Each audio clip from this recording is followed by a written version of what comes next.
லக்கணாதிபதி அப்படின்னு சொல்லக்கூடிய அந்தஸ்தில் அசுப சுப கிரகங்கள் அமர்வது நன்மையை தரும் அப்படின்றது காலபுருஷ தத்துவம் அப்படின்னு சொல்லக்கூடிய நமக்கு அந்த 12 ராசிகள் அப்படின்னு சொல்லக்கூடிய ராசி கட்டம் அறிவுறுத்தக்கூடிய ஒரு அமைப்பு.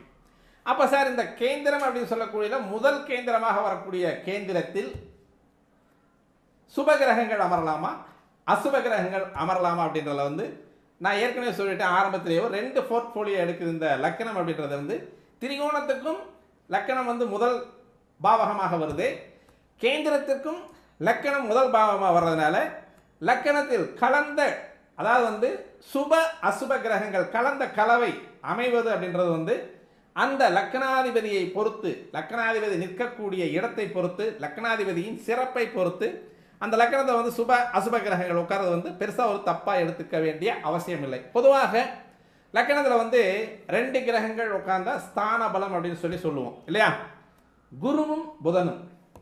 இங்கேயே அந்த ஸ்தான பலம் கொடுக்கும்போதே என்ன பண்ணுறாங்க, முழு சுபர் அப்படின்னு சொல்லக்கூடிய குருவை முதன்மைப்படுத்தி லக்கணத்தில் சேருவாரோடு சேரக்கூடிய எடுப்பார் கைப்பிள்ளை அப்படின்னு சொல்லக்கூடிய புதனை அவரே கெடு கிரகங்களோடு சேரும் பொழுது கெடு ஆதிபத்தியத்தையும் சுப கிரகங்களோடு சேரும் பொழுது சுப ஆதிபத்தியம் தரக்கூடிய அந்த புதனும் லக்கணத்தில் ஸ்தான பலம்.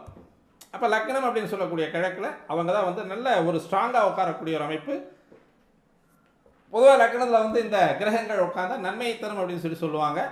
அப்போது மிதுன லக்கணத்துக்கு குரு பாதகாதிபதியாக வருவார். அப்போ இங்கே உட்காரக்கூடியதும் ஒரு சிறப்பு அல்ல. மீன லக்கணத்துக்கு புதன் பாதகாதிபதியாக வருவார், நீச்சமாயிருவார்.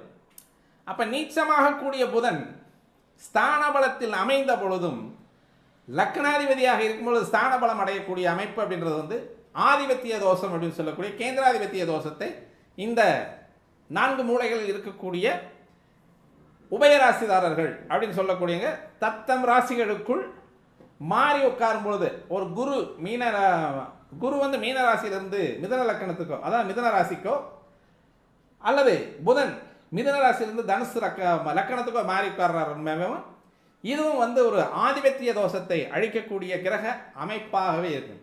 அப்போது லக்கணத்தை பொறுத்த வரைக்கும் நம்ம லக்கணத்தில் எந்த கிரகம் உட்கார்ந்துருக்கு அப்படிங்கிறத மட்டும் பார்த்து அந்த கிரகத்தின் தன்மை என்ன, அது இந்த லக்கணத்துக்கு பாவாதிபதியாக எந்த பாவத்துக்கு சொந்த கிரகமாக வருகிறார்.